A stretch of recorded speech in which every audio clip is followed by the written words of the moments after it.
Okay, well, actually, we inject the sperm directly into the egg. We first invented that, this ICSI procedure, with our Belgian colleagues in 1992, 1993. So it's been around a long time. And with ICSI, you really don't have to worry about the sperm as long as they're twitching even a little bit. We'll get very good fertilization and good results. However, let me tell you that people are all moving towards using Zymot rather than density gradients. Density gradients for purifying the sperm sample were very popular and they worked okay. And I think they work fine. We have 30 years of experience with them. Zymot is a method that is so simple. And we actually talked about doing that 30 years ago, but in a different approach. It was called a Sherman J tube. The Zymot makes it even easier to do that, to separate out the best sperm without having to centrifuge them.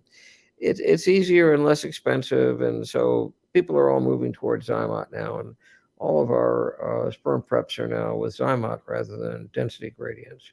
That's just fine. I don't think it'll have a dramatic impact because if your sperm has any movement whatsoever uh, at all, then they're going to be just as good with ICSI as if they were vigorously motile sperm. Now, in terms of calcium ionophore, if your eggs are not fertilizing with the proper ICSI procedure, then calcium ionophore can activate that egg. And so 30 minutes after we actually inject the sperm into the egg, we would culture it with calcium ionophore to activate the egg.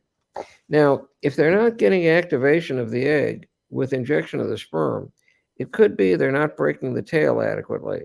Because when you break that tail, you're not only immobilizing the sperm, but you're also releasing acrosin.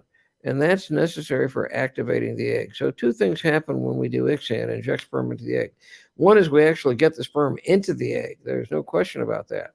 But also we're activating with the acrosin release by crushing the tail of the sperm, and that acrosin release activates the egg.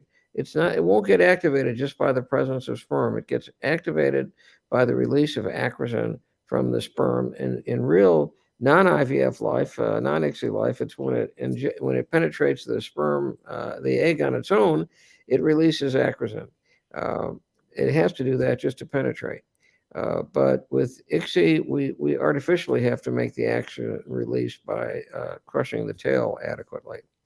But if even that doesn't result in fertilization, there's some kind of a failure of that acrosin to activate the egg, then we activate it with calcium ionophore.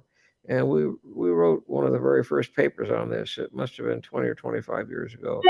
And if we think there's going to be a failed or a poor fertilization rate, we'll use calcium ionophore.